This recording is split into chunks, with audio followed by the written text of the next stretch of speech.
Unity Church of El Cajon welcomes you.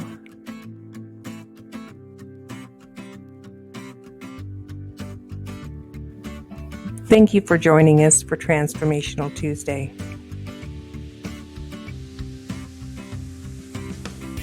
Your hosts today, Amanda Burdett, Becky Rokel, Cathy Richmond, and Nancy Sigluzo.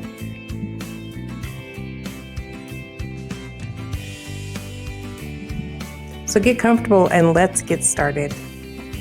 Well, hello, my tea time friends. It's Tuesday with tea. And I'm so glad that we all got together again. And I hope that we have a nice listening audience that wants to join in. And I'd like to start with Nancy. Last time we talked, you said something that I thought was really worthy of us discussing more. It was about sin. And so I'm wondering if we might have you give us that talk, maybe give us a prayer to start off with. But I'd really like to interact about that subject. Are you okay with that? Sure. Thanks, Great. Cathy. Sure. Okay. Divine Spirit, thank you for this time together. We are here to listen, to be open, to learn from each other sharing, to grow in learning for our own growing consciousness, to be faithfully looking to be more Christ-like, and in that growing, we share with others the gifts that your Spirit bestows on us.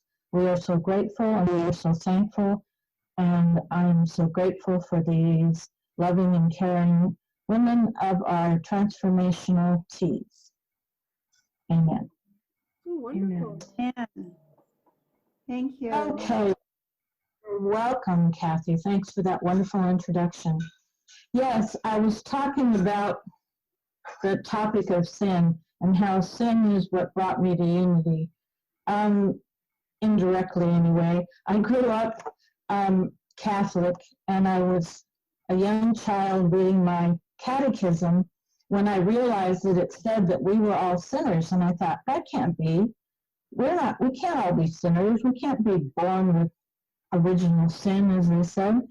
And so I looked around and I found some friends in college, campus Christian ministry and Mormons, and eventually book studies and Bible readings, and I eventually found my way to Unity. And my husband said, I think you'd like my church. I walked in and the minister was talking about sin. He was talking about how sin is missing the mark, like the Old English word from the Scot way of speaking, of shooting an arrow at an archery target and missing the bullseye. And that sin isn't something that we're stuck with for life. It's something that's a mistake that we can correct. And it was like I had come home. And so I decided then that I would work with the youth to teach them that same different message. So I was just wondering what you think about that and what experiences you might have along those ways. Anybody? I'll go ahead. I'm with you. I heard about sin and kept wondering why was I born in sin? Why do people telling me that I start out bad and I didn't have a choice, you know?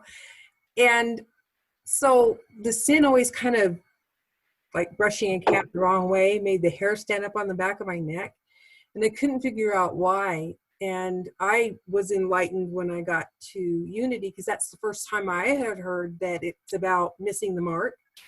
And it felt like, well, that was a try. What I was doing was trying. And now that I'm here, I sin is not is nobody's born in sin. And yet I didn't realize how much I would learn about what sin was when I got to New Thought and Unity, and how the thoughts that's not who I am. I wasn't born in sin. I don't have sin in me. I am a perfect and loved child of God. And nobody could take that from me anymore. So I'm so grateful. I am so grateful. Thank you for the topic too.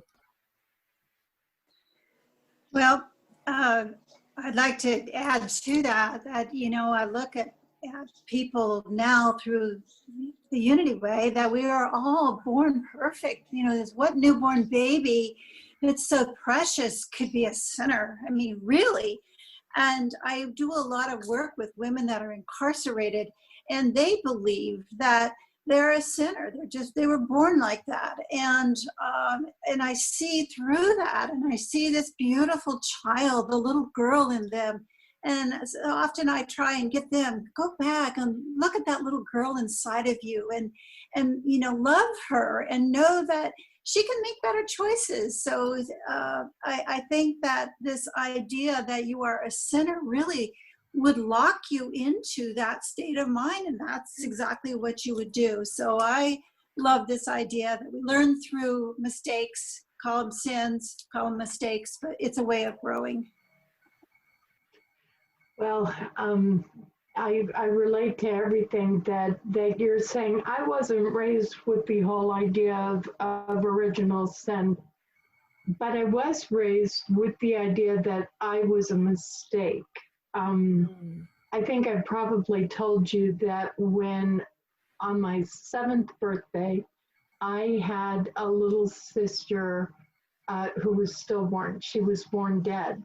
And my mom used to tell me all the time that the wrong one died, that it was a mistake, that God made a mistake.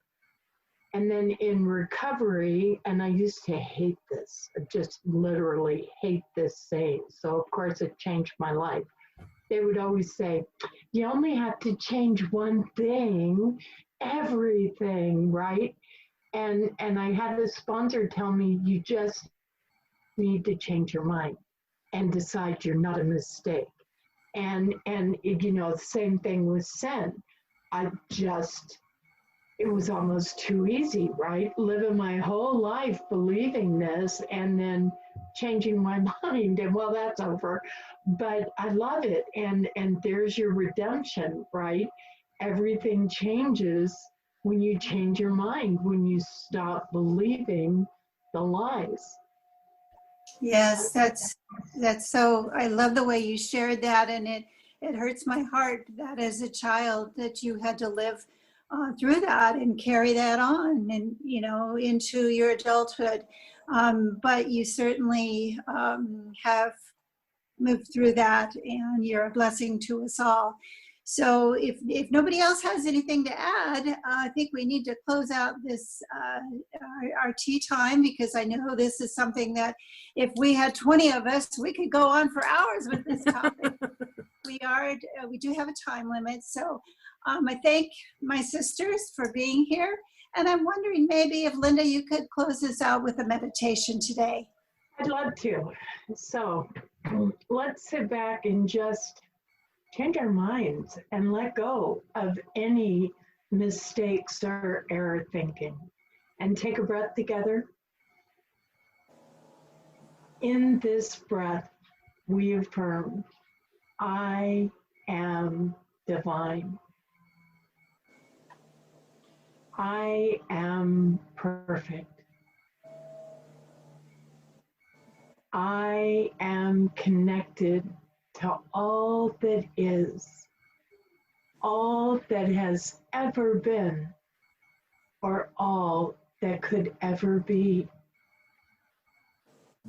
As we relax, let's relax into a knowing that God is here, that we are divinely connected.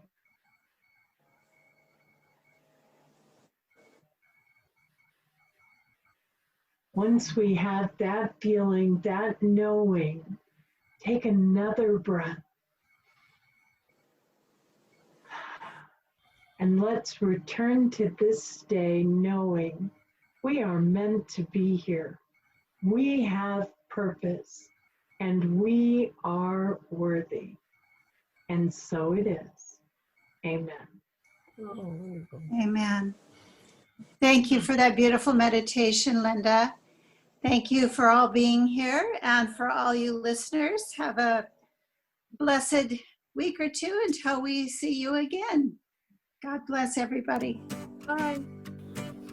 Thanks so much for joining us. We hope you enjoyed our chat.